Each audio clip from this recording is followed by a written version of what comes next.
बेटा, है ना, ये लेंसेज जो हमारा है बेटा, थिन लेंसेज का मतलब क्या समझोगे? तो कहोगे बहुत पतले लेंसेज, है ना बेटा। बहुत पतले लेंसेज मतलब इनका जो थिकनेस है बेटा, इनका जो थिकनेस है ना, ये थिकनेस बहुत छोटा है। किसके मुकाबले में? तो कहोगे ये थिकनेस बहुत छोटा है इन सबके रेडियस ऑफ कर्वेचर के मुकाबले में, है ना बच्चा। ठीक है, तभी यहां मतलब होगा थिन लेंसेज का। ठीक है, अब देखो थिन लेंसेज और में कन्वेक्स और कनकेव कैसे पहचानोगे? तो देखो बेटा, सारे कॉन्वेक्स लेंस क्या दिख रहे हैं? बीच में देखो मोटा है और साइड में देखो पतला है बच्चा, है ना। इनमें क्या होगा बोलो? बीच में पतला होगा और साइड में मोटा होगा बच्चा। ठीक है, तो देखो कोई भी अगर लेंस हो बच्चा, तो वो लेंस यूजुअली दुकान में जाओगे तुम्हें सर्किल के आकार का लेंस दिखेगा, है ना बच्चा। उस लेंस को छू के देखो, अगर बीच में छुओगे, बीच में लगता है मोटा, साइड में लगता है पतला, तो वो कॉन्वेक्स लेंस है बच्चा, है ना। अगर बीच में मोटा है और बीच में पतला है और साइड में मोटा है, तो वो हमारा कॉन्वेक्स लेंस है। ठीक है ना बच्चा। कॉन्केवो कॉन्वेक्स एंड कॉन्वेक्सो कॉन्केव में डिफरेंस क्या है? देखो बच्चा, डिफरेंस क्या है इस डायग्राम में देखो। अगर मैं कहूं बेटा ये रेडियस R1 और ये रेडियस R2, है ना बच्चा, तो इस डायग्राम में देखो तुम कहोगे बेटा R2 जो होगा वो R1 से छोटा होगा, समझा। और अगर यहां कहते हो बेटा R1 और ये कहते हो R2, तो R2 जो होगा बेटा R1 से बड़ा होगा। यही इसमें अंतर है, समझे।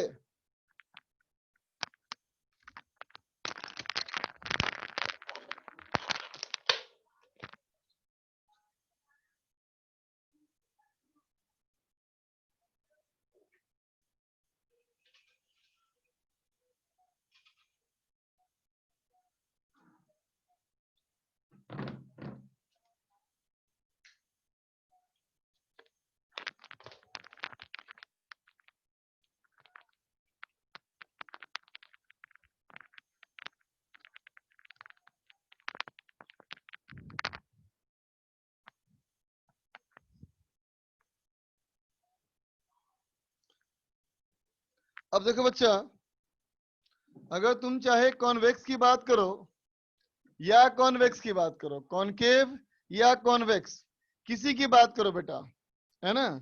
अब मैं कहूं बेटा यूं सोचो कि कोई भी एक लेंस बच्चा, चाहे वो कॉनकेव हो या वो कॉन्वेक्स हो, है ना। मैंने कहा यूं सोचो कि बेटा ये कोई भी लेंस है, ये कोई भी लेंस है ना बेटा। ठीक है, इसके इस तरफ का रेडियस ऑफ कर्वेचर बेटा R1 और इस तरफ के रेडियस ऑफ कर्वेचर बेटा R2।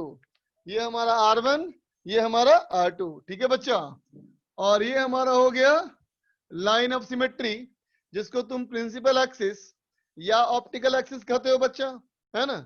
अब देखो बेटा बीच वाला जो मीडियम है ये है म्यू एल, मतलब क्या है? Refractive index of lens. ये हमारा क्या है? Mu M, refractive index of medium. ये क्या है? Mu M, refractive index of medium.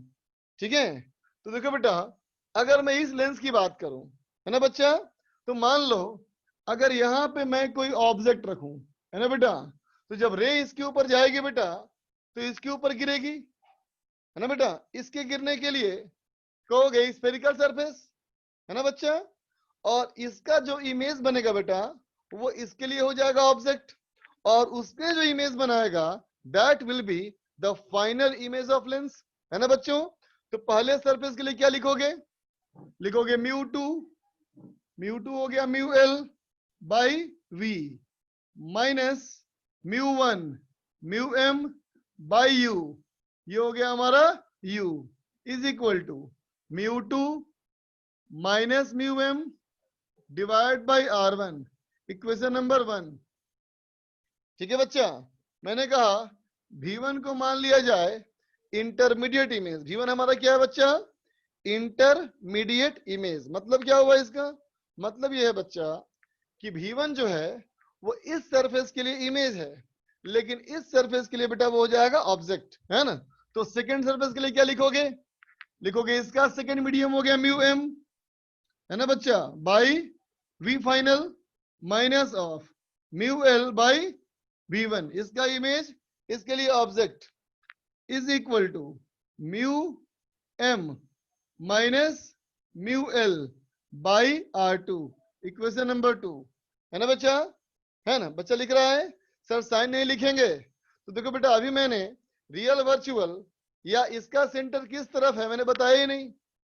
अगर ऐसे सरफेस कर दोगे तो उधर सेंटर, और ऐसे कर दोगे सरफेस तो इधर सेंटर। अभी तो सेंटर के बारे में बताया नहीं मैंने बेटा, है ना। तो ये बन रहा है मेरा जनरल फॉर्मूला। अगर साइन कन्वेंशन ले लेंगे बेटा तो ये फॉर्मूला हो जाएगा स्पेशल, लेकिन हम जनरल करने के लिए अभी साइन कन्वेंशन पुट नहीं कर रहे हैं। ठीक है बच्चा। तो अब देखो इक्वेशन नंबर 1 और इक्वेशन नंबर 2, अगर बेटा मैं इन दोनों को ऐड कर लूं, 1 और 2 को ऐड कर लो। ठीक है बच्चा, इक्वेशन नंबर 1 और इक्वेशन नंबर 2, अगर तुम इन दोनों को बच्चा ऐड कर लोगे तो क्या बनेगा, देखो ये दोनों कैंसिल हो जाएगा बच्चा, है ना। इन दोनों में देखो म्यू एम कॉमन हो जाएगा, म्यू एम कॉमन हो जाएगा, 1 by B minus 1 by U is equal to, ठीक है बच्चा, mu L minus mu M, mu M minus mu L. ठीक है बेटा, mu M mu L minus mu N common ले ले बच्चा। तो पहले वाले में हो गया 1 बाई आर वन, दूसरे वाले में हो गया 1 बाई आर टू, तो 1 by R one minus 1 by R two. ठीक है बच्चा। अब देखो इन दोनों को बेटा जो तुमने यहां से म्यू एम कॉमन लिया है यहां भेज दो, तो क्या हो जाएगा 1 by V minus 1 by U is equal to mu L by mu M minus 1 into 1 by R one minus 1 by R two. ठीक है बच्चा। सेकेंड इक्वेशन है v की जगह v1 आएगा यहां बेटा, नहीं बेटा म्यू टू बाई वी ना minus mu one by you ना बच्चा, u ना। तो इसका जो v है बेटा वो इसके लिए u है। ठीक है। तो अब देखो बेटा ये जो फॉर्मूला मेरा बना है ना, इस फॉर्मूले से, इस फॉर्मूले में लिख रहा हूं मैं, इसमें लिख रहा हूं बेटा मैं डेफिनेशन ऑफ फोकस। ठीक है बेटा। तो फोकस का क्या डेफिनेशन है बच्चा, फोकस से क्या डेफिनेशन है कि अगर u f हो जाए, है ना बेटा, u अगर f हो जाए तो u कैसा है देखो, रे इधर से आएगी ना बच्चा, रे इधर से आएगी तो ये हो जाएगा हमारा क्या पॉजिटिव x, इधर हो जाएगा नेगेटिव x। इसका मतलब u इक्वल टू अगर माइनस f हो तो v हमारा क्या होता है बेटा इंफिनिटी। ऑब्जेक्ट अगर फोकस पे हो तो इमेज कहां बनेगा बच्चा इंफिनिटी पे, है ना। और दूसरा डेफिनेशन कि अगर u हमारा इंफिनिटी पे हो तो इमेज कहां बनेगा बेटा फोकस पे, है ना। तो इन दोनों में से कुछ भी पुट कर लो, रिजल्ट तुम्हारा आएगा 1 by F equal to mu L by mu M minus 1 of 1 by R one minus 1 by R two, है ना बच्चों। तो देखो बेटा यहाँ पे mu L by mu M, mu L by mu M क्या हो गया refractive index of lens with respect to medium, है ना बच्चा। So 1 by F equal to mu relative, mu relative minus 1 into 1 by R one minus 1 by R two. ठीक है बेटा। ये जो फॉर्मूला हमारा आया बेटा ये हमारा क्या है, ये है lens makers, lens makers formula, है ना बेटा। ये हो गया लेंस मेकर्स फॉर्मूला, लिख लो बच्चा। मोहित लिख रहा है सेकंड, मोहित सेकंड का मतलब क्या है बच्चा समझाओ,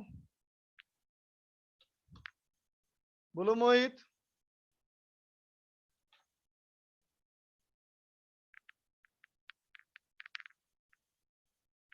मोहित बेटा अनम्यूट कर, बात कर।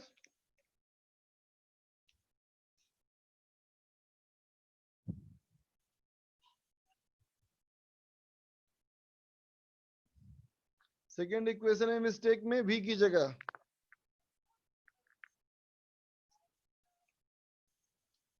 सेकेंड इक्वेशन में मिस्टेक क्या है? सेकेंड इक्वेशन में क्या मिस्टेक है भाई? ये फर्स्ट मीडियम है, second medium, μ2 by final image minus μ1 हो गया μl बाई v1, सही तो बात है। तो v दिख रहा है क्या? अगर v दिख रहा है तो गड़बड़ है बेटा, मैंने v1 ही लिखा है, इसको है v1 लिखा है मैंने इसको।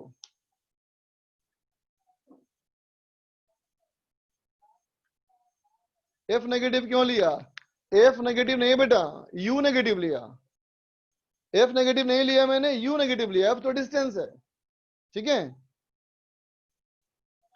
सर। यहाँ पे R2 माइनस R1 आएगा, कैसे बेटा?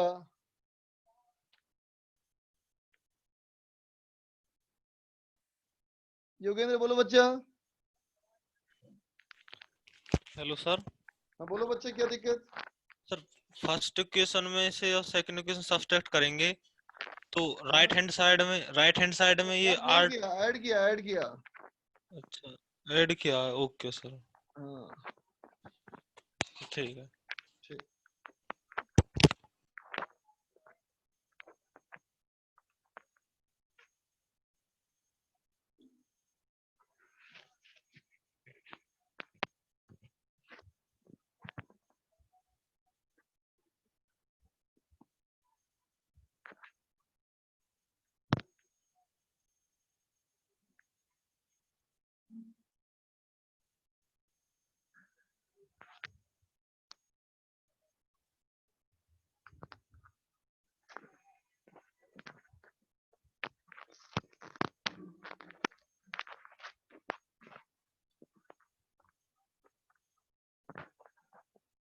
नोट कर लो।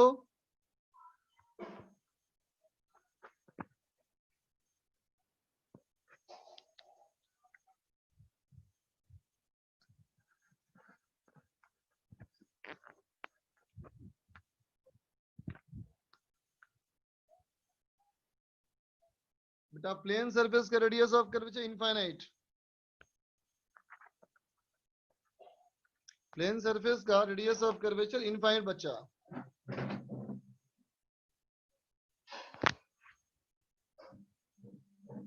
फर्स्ट फोकस क्या होता है बताएंगे, इंतजार करो।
लिख लिया बच्चों? हो गया सब लिखा हुआ?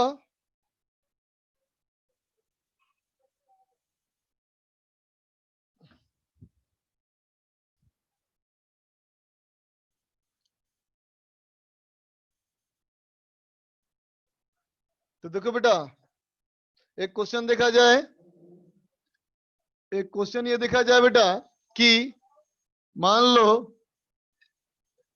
एक ऐसा लेंस बच्चा, एक ऐसा लेंस है ना, इस लेंस का इधर वाले का रेडियस ऑफ कर्वेचर है बेटा 60 सेंटीमीटर, इधर वाले का रेडियस ऑफ कर्वेचर है बेटा 40 सेंटीमीटर, इधर है एयर और ये भी है बेटा एयर। इसका रिफ्रैक्टिव इंडेक्स है mu lens is equal to 3/2, ठीक है बेटा, इसका इफेक्टिव इंडेक्स हो गया म्यू लेंस इक्वल टू 3/2, ठीक है बच्चा। अब देखो ये हमारा बेटा प्रिंसिपल एक्सिस। ठीक है, सवाल ये है find focal length, find focal length. ठीक है बेटा, for rays, for rays incident from left. समझा बेटा, अगर रे ऑफ लाइट इस तरह से आके गिरी, ठीक है बेटा, दूसरे में इंसिडेंट फ्रॉम राइट, अगर उधर से आके गिरी, ठीक है बच्चा, उधर से आके गिरी मतलब रे ऑफ लाइट ऐसे आके गिरी। चलो बनाओ। अकबर का सवाल है कि जेई एडवांस की प्रिपरेशन में डेरिवेशन की क्या जरूरत। बेटा डेरिवेशन हम लोग यूजुअली सिर्फ उसी के करवाते हैं बेटा जिसके डेरिवेशन से रिलेटेड, जिसके डेरिवेशन से रिलेटेड कुछ क्वेश्चन भी हो सकते हैं, है ना बेटा, सबका नहीं कराते हम लोग। चलो करो, दोनों का आंसर बताओ। एक का आंसर नहीं देखूंगा मैं, दोनों का आंसर देखूंगा।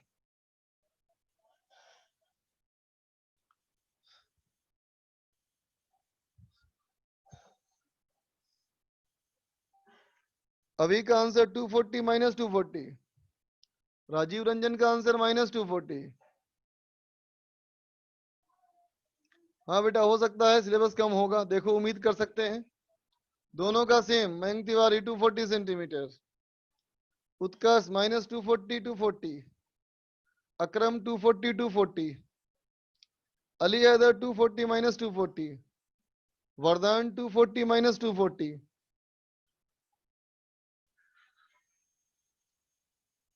लुभावनी 240 minus 240, Karan 240 minus 240, Nikhil plus minus 240, Mohit Paliwal plus minus, Aarti plus minus, Daksh Pandey 240 minus, Usman Khatri 240 minus 240, Deepanshu 240 minus 240, Daksh का भी आया plus minus, Aniket plus minus, Amit plus minus, Alok Ranjan का भी प्लस माइनस। चलो बेटा मैं करता हूं, देखते हैं मेरा क्या आता है। देखो बेटा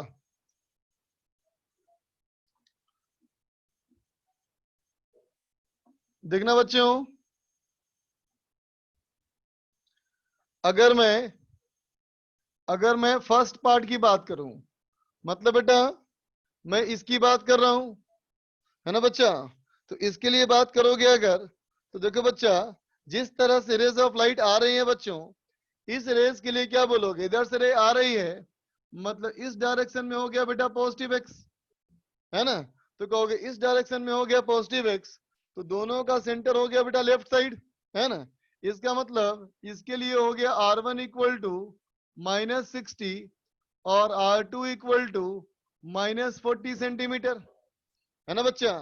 अब लिखूंगा फॉर्मूला में, फॉर्मूला देखो 1/f equal to mu relative, mu relative, ये हो गया बेटा mu of lens by mu of medium minus 1 of 1/R1 minus of 1/R2, है ना बच्चा।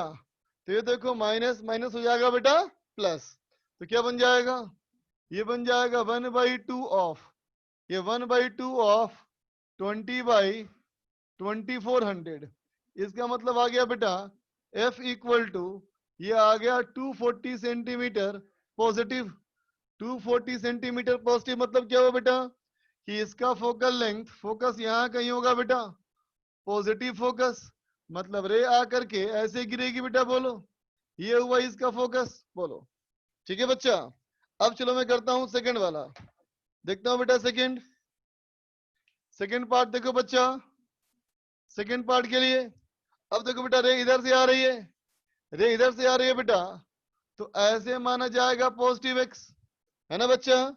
जब ऐसे मानोगे पॉजिटिव एक्स तो इन दोनों का सेंटर इस तरफ हो गया बच्चा, तो क्या हो जाएगा इस बार R1 और R2 दोनों हो जाएगा बेटा पॉजिटिव, है ना। अब सोचो रे पहले गिरेगी बेटा इस सरफेस पे ना, तो पहला सरफेस इसको माना जाएगा, तो R1 हो जाएगा बेटा 40 सेंटीमीटर और R2 इक्वल टू हो जाएगा बेटा 60 सेंटीमीटर।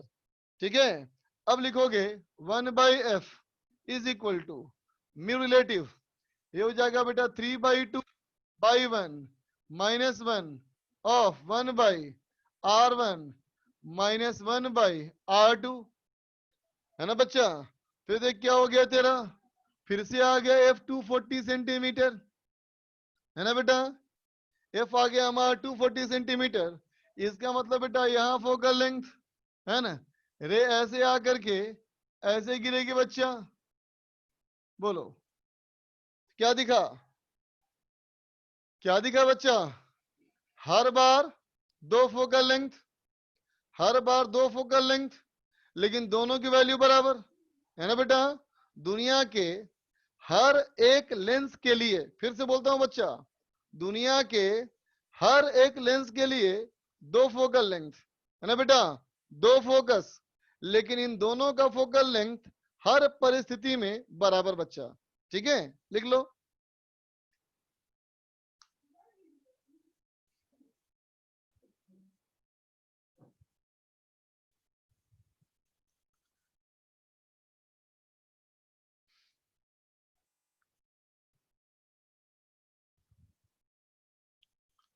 लिख लो बच्चों।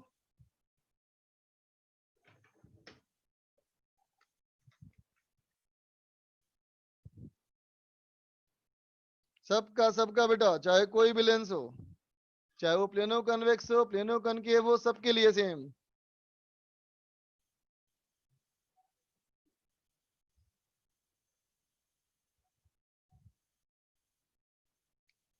लेंस थिक होता तो, लेंस थिक होता बेटा तो फोकल लेंथ की बात नहीं हो सकती उसमें। पीके पूछ रहा है सर आपको क्या लगता है कि इस साल कोचिंग ऑफलाइन हो सकती है? चांस तो है बेटा। अभी कोई इंडियन कंपनी ने क्लेम किया ना बेटा, अभी कोई इंडियन कंपनी ने क्लेम किया कि उसके पास कोरोना की वैक्सीन आ चुकी है और शायद 15 अगस्त को उसका लॉन्च है। नहीं बेटा, रामदेव बाबा नहीं है कोई और है, वैक्सीन लॉन्च किया किसी ने, दवा नहीं, वैक्सीन। शायद टेस्टिंग हो रही है उसकी और शायद टेस्टिंग सक्सेसफुल भी पाई जा रही है। 15 अगस्त को वो लॉन्च करने वाली है वैक्सीन। अगर वो रहा सक्सेसफुल तो एक आध दो महीने में खत्म हो जाएगा। भारत बायोटेक, सही लिखा बच्चे ने।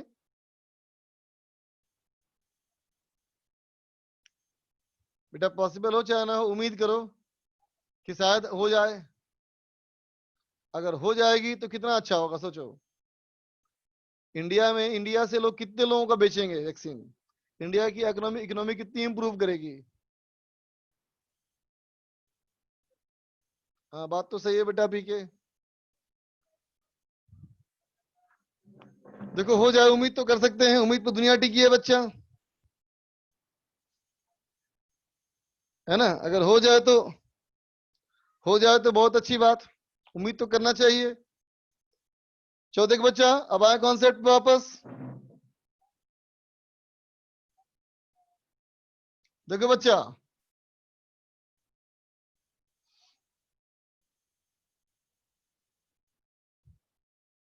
देखो बच्चों, सबसे पहला कॉन्सेप्ट क्या बना बच्चा, all lenses has two focus, है ना बेटा, दो होते हैं फोकस, है ना बेटा, ऑलवेज ऑफ इक्वल लेंथ, है ना बेटा, हमेशा क्या होते हैं, बराबर लेंथ के होते हैं, चाहे जैसा भी हो, है ना बच्चा। दूसरा point, both focus exist on either side of the lens. बोलो बेटा, लेंस के दोनों तरफ, है ना बेटा, एक इस तरफ और एक इस तरफ, दोनों फोकस कभी भी एक ही तरफ नहीं हो सकता बच्चा। ठीक है ना। अब देखो तीसरा पॉइंट, ठीक है बेटा, गौर करना। देखो बच्चों, अगर मैं कहूं कि कोई भी एक लेंस है बच्चा, इस लेंस को अगर ऐसे काट दिया जाए, लेंस को अगर ऐसे काट दोगे बच्चा, तो ऐसे काटोगे तो क्या होगा, तो कहोगे देखो ये सरफेस तो सेम ही रह गया ना बच्चा, दोनों सरफेस सेम रह गया ना, जब दोनों सरफेस सेम रह गया तो रेडियस ऑफ कर्वेचर सेम रह गया, रिफ्रैक्टिव इंडेक्स सेम रह गया, तो फोकल लेंथ सेम हो जाएगा बच्चा, है कि नहीं। तो क्या कहेंगे, इफ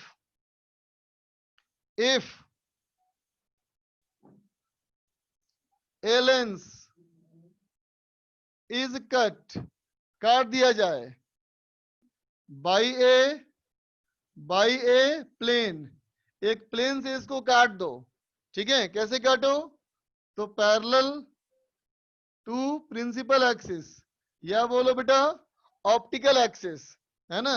तो क्या कहोगे, फोकल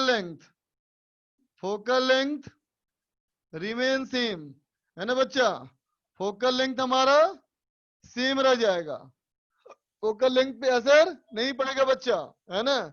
लेकिन देखो अगर इस लेंस की बात करो बेटा, तो इस लेंस पे देखो बेटा इतनी सारी रेस गिर सकती हैं, है कि नहीं। लेकिन अगर इसको काट दिया जाए बच्चा, तो नंबर ऑफ रेस आधी हो जाएंगे ना, ठीक है। तो क्या लिखोगे, बट ब्राइटनेस ऑफ इमेज, है ना बेटा, इमेज का जो होगा बेटा ब्राइटनेस, ठीक है, इज अफेक्टेड, समझा बेटा, इमेज की जो ब्राइटनेस है वो अफेक्ट हो जाएंगी, वो कम हो जाएंगी, है ना बेटा, क्योंकि एरिया कम हो गया, ठीक है। अगला पॉइंट देखो बेटा, अगला पॉइंट मैंने कहा कि मान लो बच्चा अगर इस लेंस को बेटा ऐसे काटा जाए तो क्या होगा, ऐसे काटने से बच्चा ये बन जाएगा एक ऐसा लेंस, है ना, एक तरफ का आर हो गया और एक तरफ का प्लेन हो गया बच्चा, तो एक तरफ में रेडियस ऑफ कर्वेचर चेंज कर गया ना बच्चा, तो रेडियस ऑफ कर्वेचर बदल गया तो कहेंगे if a lens is cut by a plane, एक प्लेन से उसको काट दो, कैसे काटोगे, परपेंडिकुलर टू प्रिंसिपल एक्सिस, तुम इसको ऑप्टिकल एक्सिस भी कह सकते हो, है ना बच्चा। Then focal length is affected, है ना बेटा, फोकल लेंथ पे असर पड़ जाएगा। लेकिन देखो बेटा अपर्चर सेम रह गया ना, अपर्चर सेम रह गया तो क्या कहेंगे, but brightness of image remain unaffected, समझा बेटा, ब्राइटनेस ऑफ इमेज पे कोई असर नहीं पड़ेगा। क्या इमेज भी ऑफ हो जाएगी, नहीं बच्चा, इमेज क्यों ऑफ होगी बच्चा, छोटे से छोटा लेंस चाहे कितना भी छोटा हो और चाहे ऑब्जेक्ट कितना ही बड़ा हो, है ना बेटा, every part of the lens can form the complete image of the object, समझा बच्चा, लेंस के छोटा से छोटा हिस्सा भी इमेज पूरा बना सकता है। नहीं बेटा, रेडियस अगर बदल जाएगी तो फोकल लेंथ सेम कैसे रहेगा, तभी ने कहा मैंने इधर वाला पॉइंट में रेडियस सेम नहीं बदलेगी तो सेम रहेगा फोकल लेंथ। लक्ष्य का जवाब, पहले वाले में इमेज का पोजीशन चेंज नहीं करेगा बेटा, दूसरे वाले में चेंज करेगा, जो मैंने बाईं तरफ लिखा है उसमें चेंज नहीं करेगा, दाईं तरफ वाले में चेंज करेगा।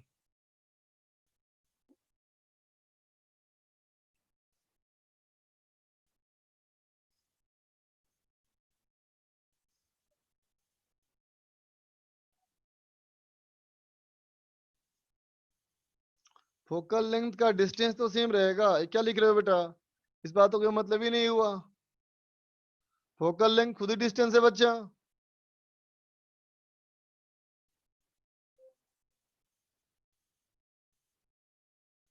Full height of the image, अली अदर क्वेश्चन है कि सर लेकिन it is not possible for lens to form full height of the image if it is cut in parallel, क्यों नहीं हो सकता बच्चा, देखो तो मान लो मैं यूं कहूं बच्चा कि अगर कोई लेंस है बेटा, है ना, लेंस बहुत छोटा मान लेते हैं, चलो लेंस मैंने मान लिया बेटा बहुत छोटा, ठीक है, और ऑब्जेक्ट जो है बेटा ये बहुत बड़ा है ना बेटा। तो सोचो इमेज बनने का मतलब क्या हुआ कि रे रिफ्रैक्ट होनी चाहिए, अगर रे रिफ्रैक्ट होंगी बच्चा तो इमेज बनेगा। तुम खुद सोचो इस वाले ऑब्जेक्ट से तुम चाहे कोई भी पॉइंट से रे ड्रॉ करो बच्चा, हर पॉइंट की रे यहां से पास कर सकती है ना बेटा, बोल है कि नहीं, हर पॉइंट की रे यहां से पास कर सकती है बेटा, इसका मतलब हर पॉइंट का इमेज बन सकता है, ठीक है। कितना फोकल लेंथ इफेक्ट होगा बेटा वो इस बात पे डिपेंड करता है कि किस तरह से काटा गया, है ना बच्चा। अगर इक्वी कॉन्वेक्स लेंस है बच्चा तो फोकल लेंथ हमारा डबल हो जाएगा, ठीक है।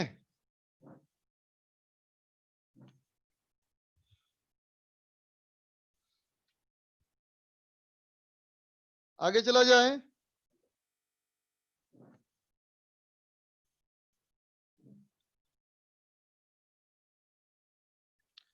देखो बेटा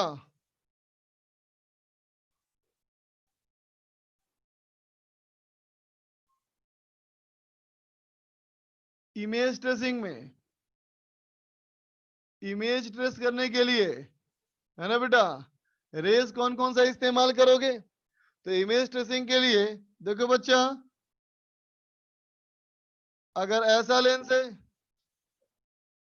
ना बच्चा, रुको इसके पहले एक और पॉइंट की बात कर लें, एक और पॉइंट की बात कर लें बच्चा।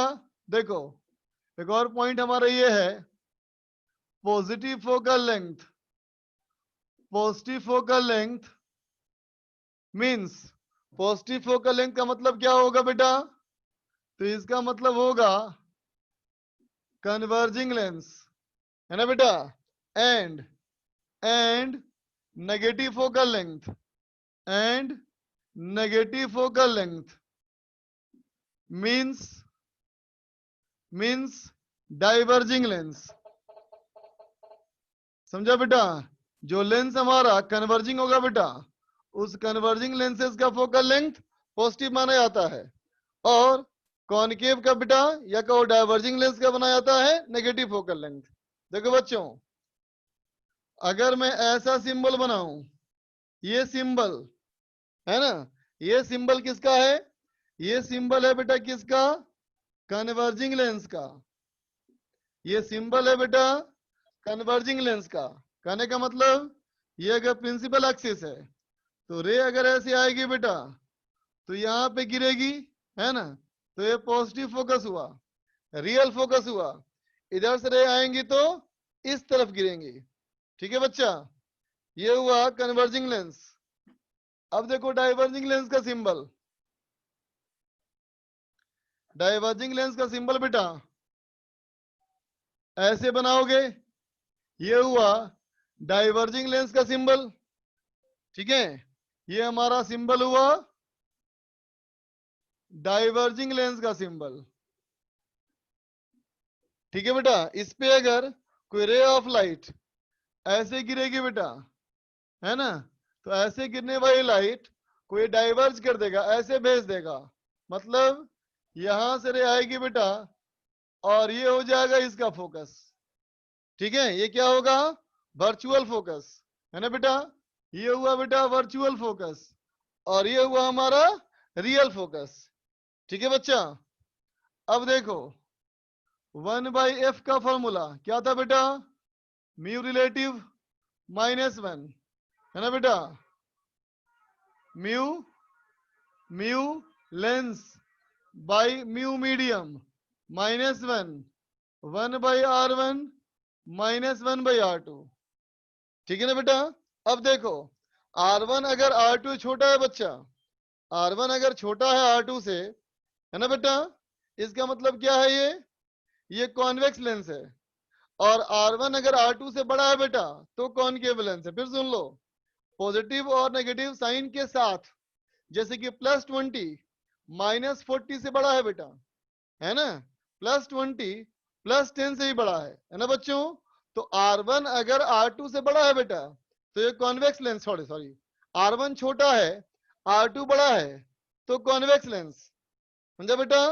R1 अगर बड़ा होगा, R2 अगर छोटा होगा तो कॉनकेव लेंस। ठीक है बच्चा। तो देखो, इफ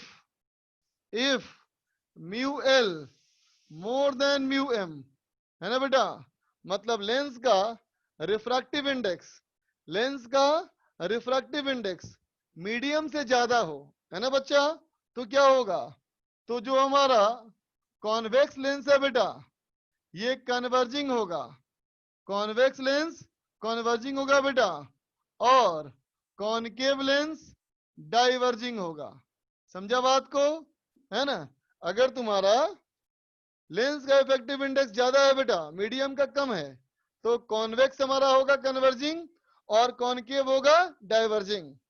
लेकिन यदि म्यू लेंस छोटा होगा मीडियम से, है ना बेटा, लेंस अगर एम छोटा होगा तो ये बेटा 1 से कम हो जाएगा, तो ये नेगेटिव हो जाएगा, तो उल्टा हो जाएगा व्यवहार। तो क्या कहोगे कि जो कॉन्वेक्स होगा बेटा ये होगा हमारा डाइवर्जिंग, कॉन्वेक्स हो जाएगा बेटा डाइवर्जिंग, और जो कॉनकेव होगा बेटा ये हो जाएगा कन्वर्जिंग। ठीक है, समझे, नोट कर लो, नोट कर लो बच्चा।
एक बार sign of lens focal length explain कर दीजिए।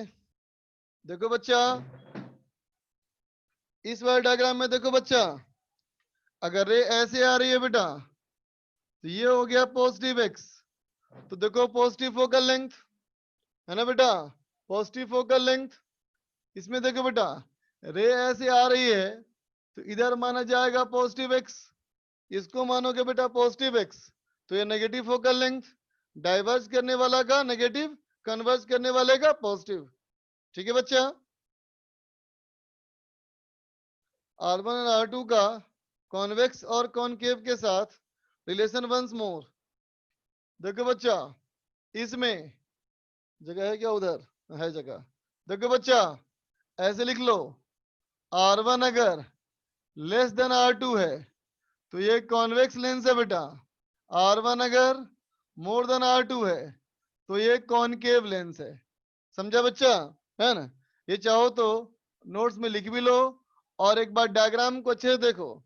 जितना डायग्राम मैंने बनवाया था, जितना मैंने डायग्राम आज बनवाया था स्टार्टिंग में, उन सारे डायग्राम पे अच्छे से गौर करो, दिख जाएगा तुमको। वो चीज बताने का चीज नहीं है बेटा, वो ऑब्जर्व करने की चीज है।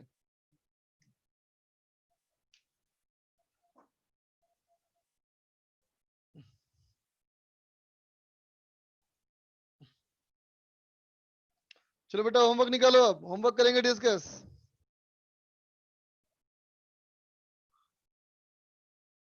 इक्वल हो जाएगा तो, अबे यार अगर इक्वल हो गया मतलब लेंस है ही नहीं। अगर R1 R2 म्यू एल और म्यू एम बराबर कर दिया बच्चा, मतलब लेंस तो है ही नहीं बच्चा ना।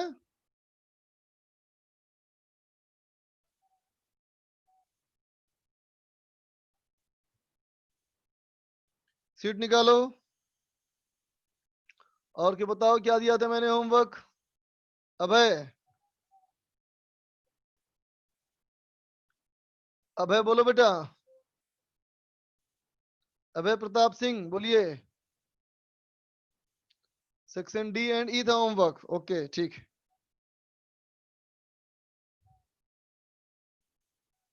निकालो बच्चा होमवर्क।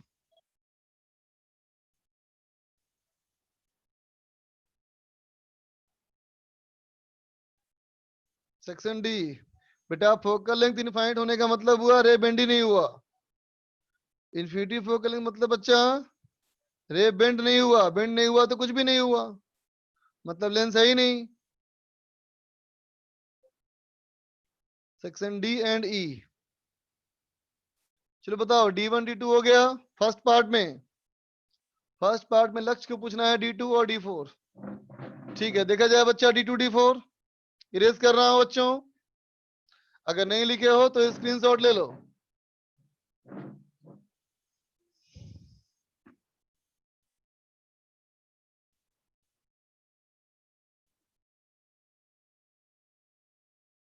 देखो बेटा, question number D2 exercise 1 part 1 कहता है the cross section of a glass prism has the form of equilateral triangle.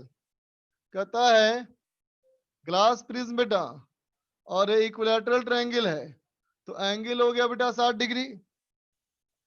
अब कहता है an range incident on one of the faces perpendicular to it. कहता है बेटा एक सरफेस पे परपेंडिकुलरली आके रे गिरी 90 डिग्री एंगल पे।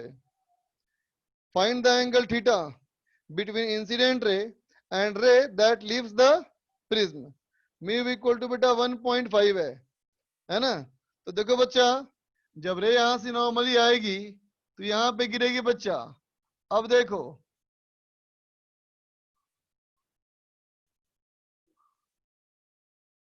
देखना बेटा, इसका म्यू में दिया हुआ है 3/2 है ना।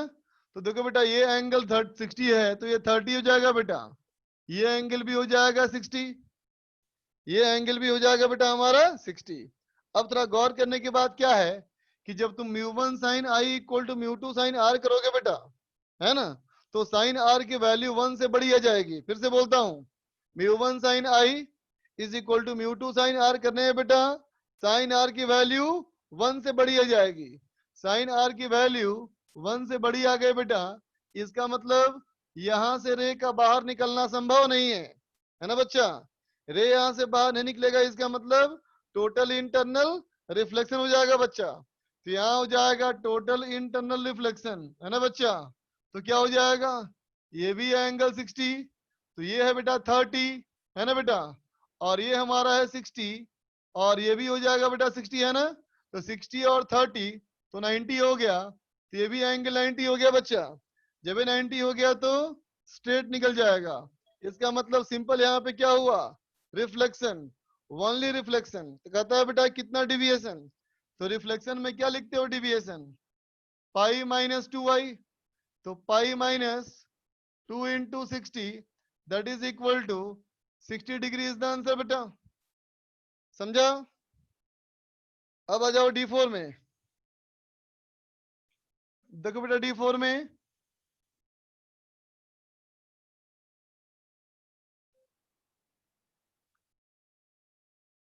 Question number D4। D4 क्या कहता है, देखो बच्चा, D4 कहता है the refractive index of A prism is mu.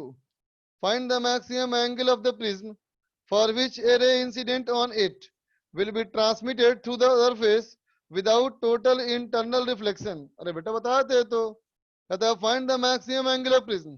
Prism का अधिक से अधिक एंगल क्या होगा ताकि रे उससे बाहर निकल जाए। तो ए is equal to 2c, 2c से बड़ा होगा तो नहीं निकल पाएगा। तो 2c मैक्सिमम है जहां तक कि रे निकल पाए, है ना बच्चा। E1 E2, अंसिल को पूछना है E1 E2 और पीके को E2। देखो बेटा E1,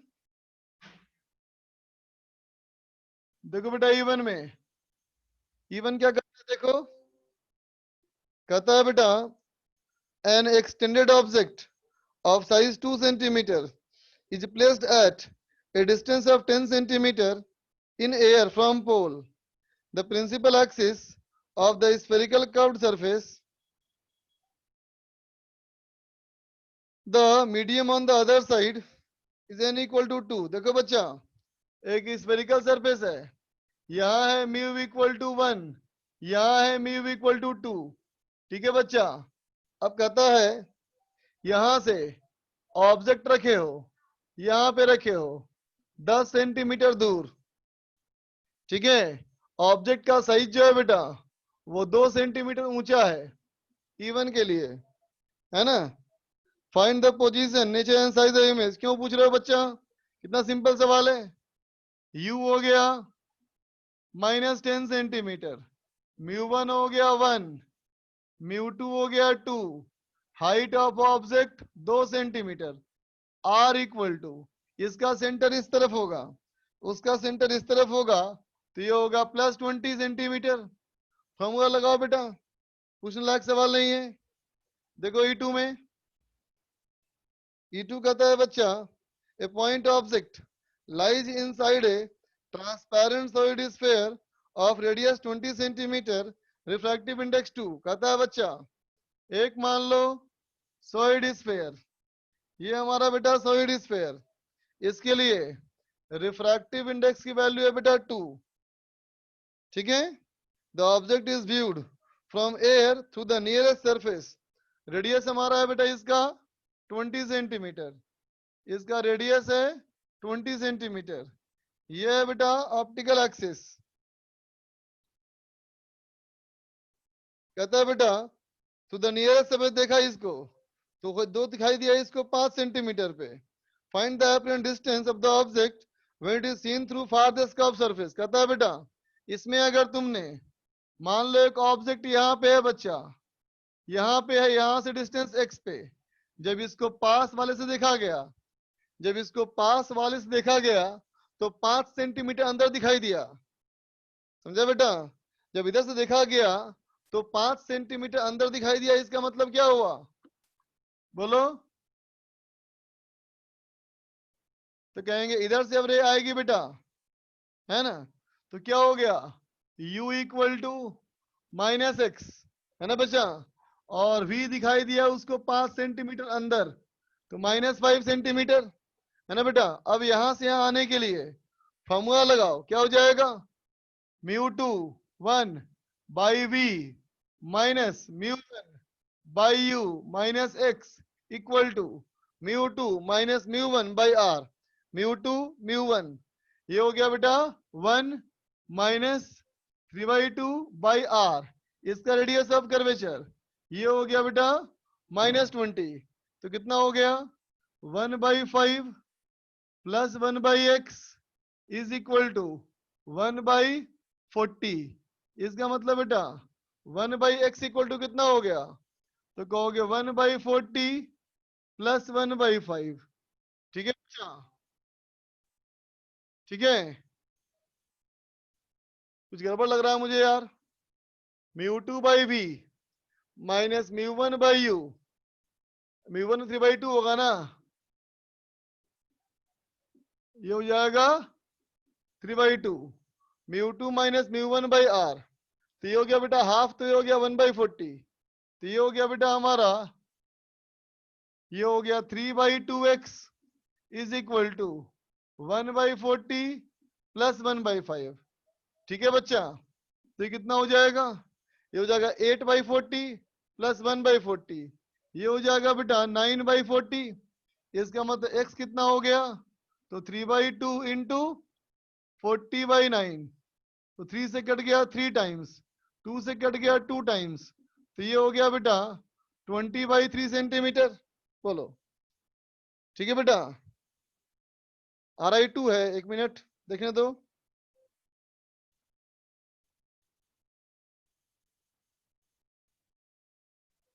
हाँ बेटा 2 है, ये 2 होगा बच्चा, ये 2 है, ये भी हो जाएगा हमारा 2, ये हो जाएगा बेटा 1/20, ये है बेटा 2, ये हमारा है बेटा 2, तो ये हो गया 1/20 प्लस 1/5, तो ये हो जाएगा बेटा 5/20, 5/20 इक्वल टू 1/4। ठीक है बच्चा, तो इसका मतलब x हो गया बेटा हमारा 8 सेंटीमीटर। अब सही आया। ठीक है बच्चा, x हमारा हो गया 8 सेंटीमीटर। तो देखो बेटा, अब अगर यहां से देखोगे, है ना, दूर वाले से देखोगे, अब कहोगे बेटा वीविंग फ्रॉम राइट, उस तरफ से देखोगे, है ना बच्चा। तो अब देखो रे ऐसे जाएगी बेटा, है ना। तो ये अगर 8 सेंटीमीटर है बेटा, तो ये कितना हो जाएगा, 32 सेंटीमीटर होगा ना बच्चा। इसका मतलब यू कितना हो गया, -32 सेंटीमीटर, है ना बेटा। μ1 क्या है बेटा, तो 2, और μ2 क्या है, तो 1। रेडियस ऑफ कर्वेचर देख बेटा, रे ऐसे जा रही है, सेंटर पीछे है, तो -20 सेंटीमीटर, बी निकालना है बच्चा, निकाल लो। ठीक है, ईश्वर बोलो। हेलो हेलो हेलो बोलो ईश्वर, हेलो हेलो हेलो बहुत आवाज कम आ रही है, बोलो बोलो। हेलो हाँ बोलो बोलो। है? मेरी आवाज ही नहीं आ रही है बच्चा। हेलो हाँ बोलो। ये जो D4 क्वेश्चन है, इसमें इसमें ए इज लेस देन सी आपने कॉपी में इक्वेशन लिखवाई थी, तो सर उस तरीके से देखा जाए तो साइन इनवर्स 1/μ आना चाहिए ना आंसर। बेटा वो किसके लिए था, सारी रे को बाहर निकले के लिए ना,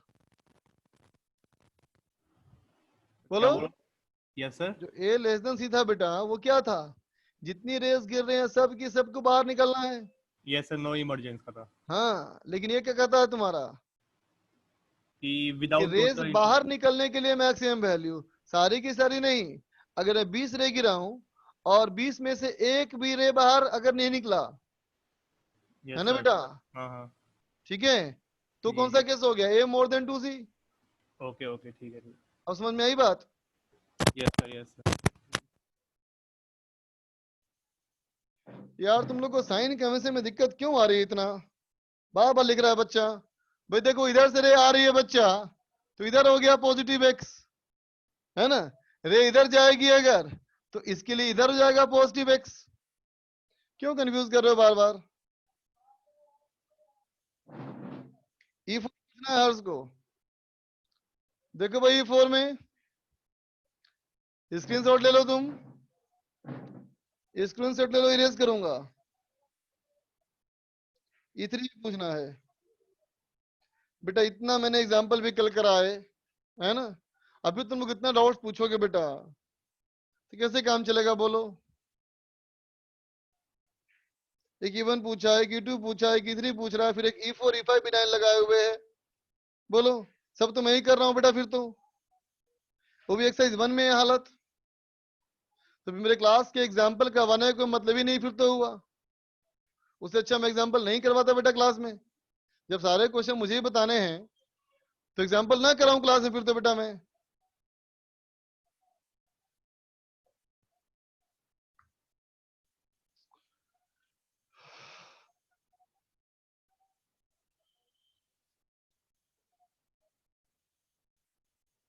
देख बच्चा, E3 E3 कहता है, an object is placed 10 centimetre away from a glass place, mu equal to 1.5 and of length 20 centimeter is bounded by a spherical surface of radii of curvature 10 centimeter। देखो डायग्राम में दो surface, ऐसा और एक ऐसा, ये हमारा 20 सेंटीमीटर, इसका रेडियस ऑफ कर्वेचर 10 सेंटीमीटर, इसका रेडियस ऑफ कर्वेचर ये भी 10 सेंटीमीटर। ऑब्जेक्ट इसके ऑप्टिकल एक्सिस से 10 सेंटीमीटर दूर रखा है बच्चा, है ना। इसका effective index mu equal to 1.5। Find the position of final image. इसमें क्या कमाल करना है बेटा? हाँ, सिंपल, देखो यहां से रह जाएगी इसके ऊपर फर्स्ट रिफ्रैक्शन। फर्स्ट रिफ्रैक्शन के लिए ये ओरिजिन हो गया, ये ओरिजिन हो गया, इधर हो गया पॉजिटिव एक्स, इधर हो गया पॉजिटिव एक्स, तो यू हो गया -10, यू हो गया -10 सेंटीमीटर, μ1 हो गया 1, μ2 हो गया 1.5। ठीक है, रेडियस ऑफ कर्वेचर, इस सरफेस का सेंटर इस तरफ होगा, रेडियस ऑफ कर्वेचर हो गया 10 सेंटीमीटर प्लस में होगा। बोलो, इससे v निकालना है। ठीक है, तो क्या लिखेंगे? μ2 by V 1.5 by V minus μ1 by U 1 by -10 equal to μ2 minus μ1 by R. ठीक है, तो 1.5 बाई वी equal to 1 by 20 minus 1 by 10 equal to minus 1 by 20। इसका मतलब v इक्वल टू -30 सेंटीमीटर। भाई v आया -30, -30 मतलब यहां से 30 पीछे, यहां से 30 पीछे हो गया, तो अब इस सरफेस पे रह जाएगा, अब इस सरफेस पे रह जाएगा, है ना। तो पहले का इमेज तो ये बन गया I1। ठीक है, अब आ जाएंगे सेकेंड रिफ्रैक्शन पे। सेकेंड रिफ्रैक्शन पे तो क्या हो जाएगा? ये फर्स्ट मीडियम या second medium, μ1 equal to 3/2, μ2 equal to 1, u equal to ये 20 और ये 30, ये हो गया बेटा -50 सेंटीमीटर, ये हो गया हमारा -50 सेंटीमीटर, है ना। और यहां से तुमको अब भी निकालना है। अब यहाँ रेडियस ऑफ कर्वेचर, इस सरफेस का सेंटर इस तरफ, तो -10 सेंटीमीटर। ठीक है,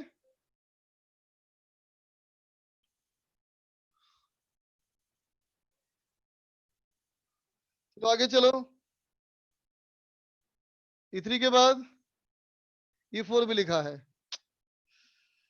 देखो भाई E4 में there is a small bubble inside a glass sphere of mu equal to 1.5 of radius 5 centimetre. कहता है बेटा ये सरफेस, ये बबल, ये वाटर हमारा 1.5, ये रेडियस 5 सेंटीमीटर,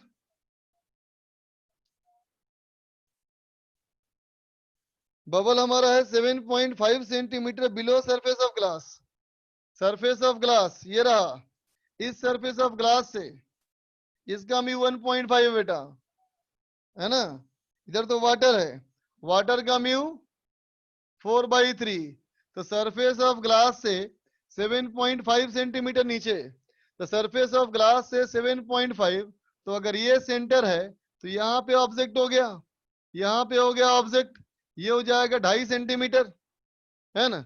ये पूरी गहराई, ये पूरी गहराई 7.5 सेंटीमीटर। कहता bubble is viewed normally from glass, find the apparent depth of bubble. Bubble का निकालना है अपरेंट डेप्थ। तो क्या होगा देखो, पहले यहां से नहीं जाएगी बेटा और इस स्फेरिकल सरफेस को क्रॉस करेगी। अगर ये स्फेरिकल सरफेस को क्रॉस करेगी तो क्या लिख देंगे? अगर ये स्फेरिकल सरफेस को क्रॉस करेगी तो इस सरफेस को क्रॉस करने के लिए ये फर्स्ट मीडियम या सेकेंड मीडियम क्या हो गया? μ1 इक्वल टू हो गया 1.5, μ2 equal to 4/3, u equal to -7.5 centimetre, है ना। रेडियस ऑफ कर्वेचर -5 सेंटीमीटर होगा रे। जब रे यहां से जाएगी ये सरफेस में, ऊपर माना जाएगा पॉजिटिव, नीचे हो जाएगा नेगेटिव। फॉर्मूला लगाओ तो क्या हो जाएगा? μ2 by V 4/3 by V minus 1.5 by U is equal to μ2 minus μ1 4/3 minus 1.5 by radius of curvature -5, तो कितना हो गया देखो 4/3v इज इक्वल टू, ये 3/2 हो गया बेटा, तो 2 यहाँ गया 8, यहाँ हो गया 9, 8 - 9 -1/30, यहां से हो गया बेटा -1/5। ठीक है बच्चा, ये हो गया हमारा 8 - 9 नेगेटिव, ये प्लस हो जाएगा, तो 1/30 - 1/5, ये कितना हो गया देखो, ये हो गया 5 - 5/30, तो -4/30, इसका मतलब v इक्वल टू ये आ गया -10 सेंटीमीटर। समझा बेटा, v अगर आया हमारा -10 मतलब यहां से 10 सेंटीमीटर नीचे, है ना। अब ये गहराई कितना दिया हुआ था, देखो ये गहराई हमारा दिया हुआ था बेटा 10 सेंटीमीटर, ये गहराई दिया हुआ था बेटा हमारा 10 सेंटीमीटर, तो ये हमारा है इमेज, बोलो ठीक है। यहां से 10 नीचे, तो यहां से कितना हुआ, तो क्या लिखोगे, is equal to 20 centimetre below plane surface, है ना। अब प्लेन सरफेस से ऊपर जाएगा रे, जब प्लेन सरफेस के ऊपर जाएगा, प्लेन सरफेस से रे हमारा ऊपर जाएगा, तो क्या लिखोगे, distance of image by distance of object equal to μ2/μ1, है ना। डिस्टेंस ऑफ इमेज, इमेज की दूरी पता नहीं, ऑब्जेक्ट की दूरी 20 सेंटीमीटर नीचे हुआ नीचे, इज इक्वल टू μ2 ये 1 μ1 तो ये 4/3, निकल गया बच्चा। सिर्फ इसे मेहनत करना है, तुम्हारा आंसर नहीं आने का कारण सिर्फ मेहनत का नहीं होना है बेटा। अब देखो E7 में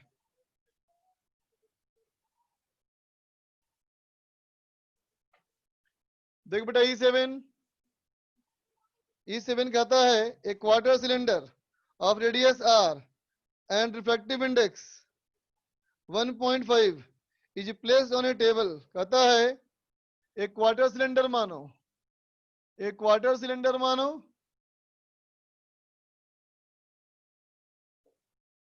ये हो गया क्वार्टर सिलेंडर, ठीक है। यहां से ये दूरी, ये दिया mr और ये है r, ठीक है। A point object is kept at distance of mr from it, यहां हो गया ऑब्जेक्ट, ठीक है। Find the value of m for which ray from p will emerge parallel to the table as so in the figure. कहता है बेटा कि देखो m की वैल्यू क्या होनी चाहिए, है ना, ताकि यहां से निकलना चाहिए पैरेलल, समझा। तो देखो बेटा यहां से रे निकलना चाहिए पैरेलल, तो ऐसा हो गया यहां से, है ना।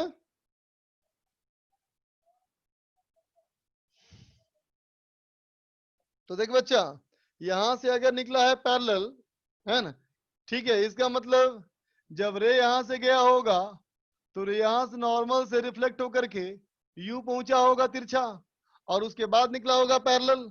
तो पहले प्लेन सरफेस से होगा रिफ्रैक्शन, तो पहले प्लेन सरफेस की बात करो, तो क्या लिखोगे, प्लेन सरफेस के रिफ्रैक्शन का फॉर्मूला SI/SO, SI/SO हो गया mr इज इक्वल टू, इसका म्यू कितना था, म्यू था 1.5 इज इक्वल टू μ2/μ1, तो SI हो गया 1.5 mr। अब आ जाओ कर्व्ड सरफेस पे, कर्व्ड सरफेस देखो रे, जो इसका इमेज है, जो इसका इमेज है वो इसके लिए ऑब्जेक्ट है, जो इसका इमेज है वो उसके लिए ऑब्जेक्ट है। तो यहां से इतनी दूरी पीछे, तो यहां से कितना दूरी हो गया, तो कहेंगे u equal to minus of r plus 1.5 mr। v कहां बन गया, इन्फिनिटी, रे निकल गया पैरेलल, फॉर्मूला लगाओ μ2/v minus μ1/u is equal to μ2 minus μ1/r। ठीक है, चलो टाइम भी खत्म हो गया। बाकी क्वेश्चन बेटा तुम लोग फिर ट्राई करो वापस, बाकी जो भी क्वेश्चन होमवर्क थे तुम दोबारा ट्राई करो, पेशेंस के साथ, धैर्य के साथ, अच्छे मूड बनो, है ना बेटा। सवाल नहीं बनना कोई बात नहीं, है ना, लेकिन जब गलत हो गया फिर देखो ऊपर से कि कहाँ तुमने कैलकुलेशन मिस्टेक की है, कहाँ साइन कन्वेंशन में मिस्टेक की है ना बेटा। जब खुद से क्वेश्चन बनेगा तो तेरा कॉन्फिडेंस बढ़ेगा बच्चा, ज्यादा सवाल बनेंगे। सारे होमवर्क बेटा एक बार फिर ट्राई करेगा सब लोग, ठीक है। चल अभी के लिए bye, have a good day, अच्छे से मेहनत करो बच्चा।